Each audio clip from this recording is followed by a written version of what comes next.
There's a fear. We speak about Israel and Palestine now. We speak about the story of Israel as a nation. Very controversial and polarizing. Orania grows from 800 hectares to 10,000 hectares. I'm guessing part of the vision to maybe expand, where some people might fear now that, these guys are trying to recolonize South Africa with Orania as a base. I mean, there's the story of Cape Independence now. Do you guys plan to expand? How big are you trying to get to? And how do you feel about Cape Independence? Okay, so firstly, yes, we try to expand. We wanna build a home for our people, Sure. We wanna build a home for Afrikaners. If 1 million Afrikaners can live here, it would be great for us. Sure. And then we'll have a region where we can make our decisions and do our things. First of all, we have no ambitions to take back in quotation marks, take back South Africa, recolonize. We don't have that aspirations. And I hope some of the conversations that we've had today can prove that. Yeah. If we were to try and colonize, Orania would not have been the way. Yeah. I think there would have been ways to do it through the current structures in South Africa, politically, economically, and so on, and via business and things like that. The mere fact that we choose to make things commercially and physically harder for ourselves by doing all our own labor and not misusing anyone else for their labor tells you that we are not on the path of colonization. Sure. We don't have such interests. Sure. We want a place for ourselves. And we believe our definition of freedom is like a double-edged sword. Yeah. We believe to be free, no one must rule over you. And also to be free, you must rule over no one. You must not rule over other people's. Yeah.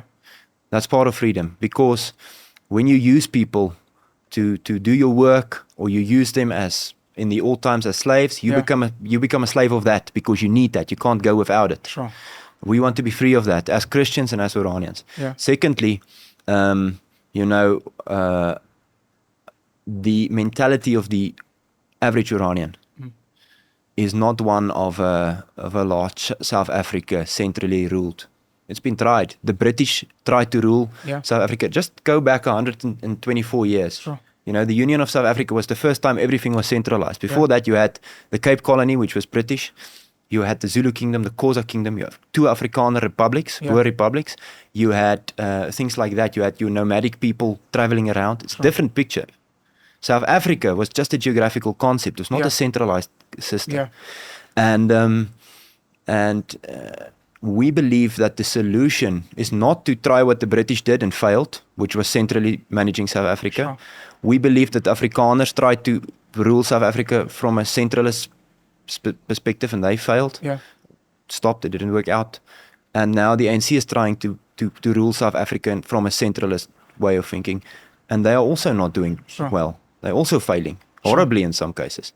And you have communities looking after themselves. So what do we see? We see a South Africa that can be a community of communities, a whole made out of parts. And we believe in that whole made out of parts, Afrikaners have a place. United States of America, the United Arab Emirates, federalism. You believe in something like that? So things like Cape Independence, maybe having an Orania, bigger piece of land for Afrikaans people, and then whoever else, it could be Zulus on Ingonyama Trust land. You believe in something like that, and then self-governance, and then maybe they can feed into a central structure, but it doesn't govern them per se. Well, how exactly the system will look, I'm not certain. Sure. I know that I advocate for Afrikaner freedom, try to build that out. Yeah. I also advocate for other communities to go on the same route, and I try to help them. Yeah. And the people of Orania try to encourage such efforts. Yeah. I believe there's a future. Sorry, you believe in Cape Independence? I believe anyone who can uphold their own independence should have it, if it's moral and ethical. Okay. They should have it. What's your population like currently? Orania's current population is around 3,000 people. 3,000. Out of how many potential Afrikaans people in South Africa? 2 million. 2 million. Only 3,000. Only 3,000. Because I think that's one of the misconceptions that all Afrikaans people are here or have a base here. It's a very small group. And that we're all very rich and things like that. Course. Orania is not the best economic investment. It is, however, the best investment you can make for your children. Sure. Let me tell you that. When Professor Karel Boshoff, shortly before his death in 2012, an interviewer asked him. Shortly before? His death. Who? Professor Karel Boshoff, Senior. Karel's dad. Oh, his dad. Sorry. Okay. Jeez, I was like, no, man, what do you mean he's dead? I'm sure. Okay. Sorry, his father. So the interviewer asked him, what was your biggest disappointment about Orania? He said that we're so small. So small. So small. We believed something great will happen. Yeah. And the next question, what's your biggest achievement? What you're most proud of about Orania? I said that we are as far as we are. That was in 2012. There was 1,500 people maybe. That we are as far as we are.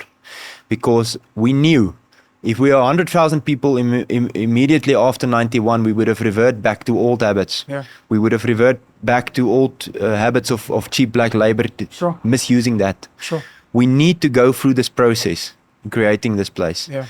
And Oranians aren't counted. We are weight, you know. Our weight is what counts. Hey. So that is what counts. We can be 1,000, we can be 3,000, we can be 10,000. It's fine.